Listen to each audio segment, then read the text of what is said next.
पहले बात करते हैं, सब कह देते हैं कि पूरी तैयारी है। और आप पीछे सरकार के बयान भी देखो कि मानसून की हमारी पूरी तैयारी है, समय से नालियाँ साफ़ नहीं करते और फिर ये नुकसान हो जाता है। फिर बाद में खड़े रहो, हमारे जैसे भी आएंगे और भी आएंगे, देखेंगे, लेकिन जो नुकसान हो गया गरीब का, किसान का, उसकी भरपाई क्या होएगी। और फिर कह दें कि हम मुआवजा देंगे, कितना दे देंगे भाई और कब दे देंगे। मुआवजा 7 से 14-15 हज़ार का अनाउंस किया है जी, वो भी पोर्टल पे डालेंगे कब। हाँ, तो पोर्टल पे कितने लोग डालें। अब उस दिन भी जब हम आए तो सब लोग कहीं पे पोर्टल काम नहीं कर रहे, अब डालें फिर उसकी वेरिफिकेशन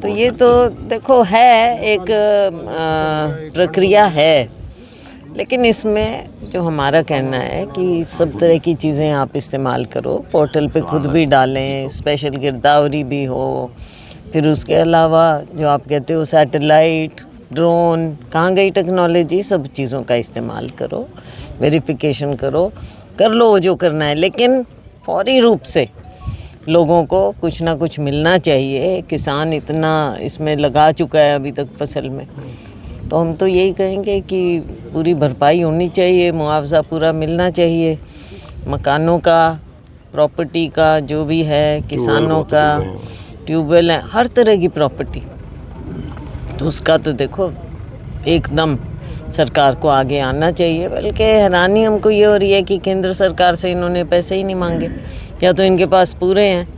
और आप क्या करोगे, जहाँ लाखों एकड़ ज़मीन गई है और उसमें मकान इतने गए हैं, प्रॉपर्टीज़ इतनी गई हैं, तो उस सब का कैसे करोगे। क्या सरकार के पास है इतना पैसा? है तो बांटो। 15,000 में तो देखो कुछ नहीं, थोड़ी सच्चाई का सामना करें। और सच्चाई का सामना ये है कि आपको जो अपने जीरी वाला है उसमें तो कम से कम 75,000 देना चाहिए, नरमे का जो है तो कम से कम 60,000 देना चाहिए। खर्चा तो नरमे पे सब पे लग गया है। हाँ, तो खर्चे तो लग चुके, तो क्या निकलेगा उसमें। आप देख ही रहे हो चारों ओर, आप तो घूम फिर रहे हो, हम भी घूम फिर रहे हैं।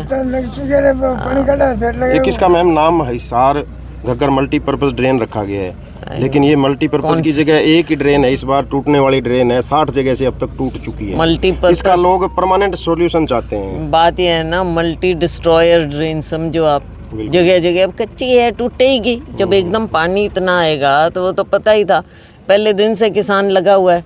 अच्छा, फिर कह दें भाई अब खुद लगाओ, ट्रैक्टर ट्रॉली लगाओ। हमारी बहनें, मैं उस दिन भी आई, देखा बेचारी लगी हुई हैं। मजदूरी कितनी, क्या कर लेंगे, इनको कितना मिलेगा। फिर कह दें भाई तेल खुद करो, हम भेजेंगे, हम दे देंगे बाद में। सरपंच भी कितना खर्चा करें, लोग इकट्ठा कितना करें।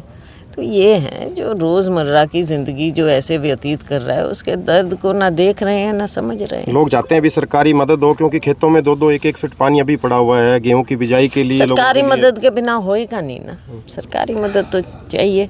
अब ऊपर सरकार नीचे सरकार, लाओ भाई पैसे, कहाँ गए, लोगों को दिखाओ। ऐसे मौके पे ही किसान मांगता है, मजदूर मांगता है, वरना कौन मांगता है।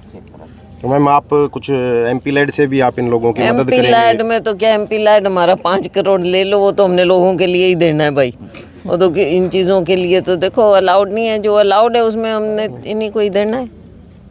ये गांव के लोग जो हैं वो काफ़ी परेशान हैं, 40 ढाणियाँ हैं वो डूबी हुई है। पानी निकालने की व्यवस्था के लिए कोई एमपी लैंड से आपका कोई एमपी लैड से फंड तो जहाँ ये कुछ मांग सकते हैं, जो एमपी लैड के रूल्स में आता है वो तो हम दे, जैसे कई जगह गया। अब हल्का भी तो बहुत लंबा चौड़ा है ना, कई जगह कह रहे हैं जी रिचार्ज के लिए कुछ व्यवस्था करवा दो, पर टाइम लगता है उसमें। तो अब हम ऐसे जिन चीज़ों के लिए हमारे ये इन्होंने रूल बना रखे हैं उसी के तहत दे सकते हैं ना, कैश तो दे नहीं पाते कहीं। ठीक है जी, थे भी बोल दो थोड़ा सा। डायरी बोलो।